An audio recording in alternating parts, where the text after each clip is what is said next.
നമ്മുടെ പാദങ്ങൾക്കടിയിൽ ഉറുമ്പുകൾ ആധിപത്യം സ്ഥാപിച്ച അത്ഭുതകരമായ ഒരു ലോകമുണ്ട്. ഭൂമിയിലെ ഏതാണ്ട് എല്ലാ പ്രധാന കരഭാഗങ്ങളിലും ഈ കൊച്ചു പ്രാണികളെ കാണാൻ കഴിയും.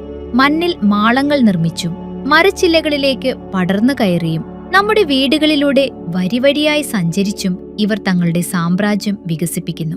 ഭക്ഷണാവശിഷ്ടങ്ങളും പ്രാണികളും പാഴ്വസ്തുക്കളും അതിവേഗം നീക്കം ചെയ്യുന്ന ഈ കൊച്ചു ജീവികളെ അറിയാത്തവരായി ആരുമുണ്ടാകില്ല.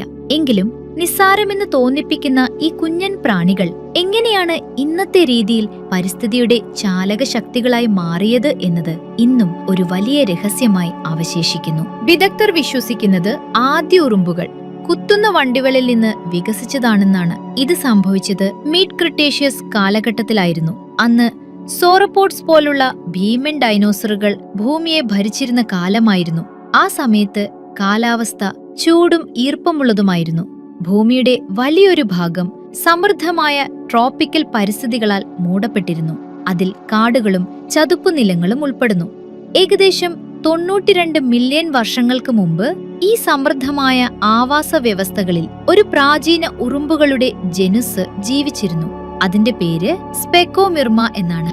വലിയ സംയുക്ത കണ്ണുകളും മെലിഞ്ഞ ശരീരമുള്ള ഈ പ്രാചീന ഉറുമ്പുകൾ നിലത്തിന്മേൽ തുറന്ന പ്രദേശങ്ങളിൽ കൂട്ടമായി ഭക്ഷണം തേടിയിരുന്നിരിക്കാം. അവ സാധാരണയായി ചെറിയ ആർത്രോപോഡ്സ്, പ്രത്യേകിച്ച് സ്പ്രിംഗ് ടെയിൽസ് അല്ലെങ്കിൽ മൈറ്റ്സ് പോലുള്ള ജീവികളെ ഭക്ഷിച്ചിരുന്നിരിക്കാമെന്ന് കരുതപ്പെടുന്നു.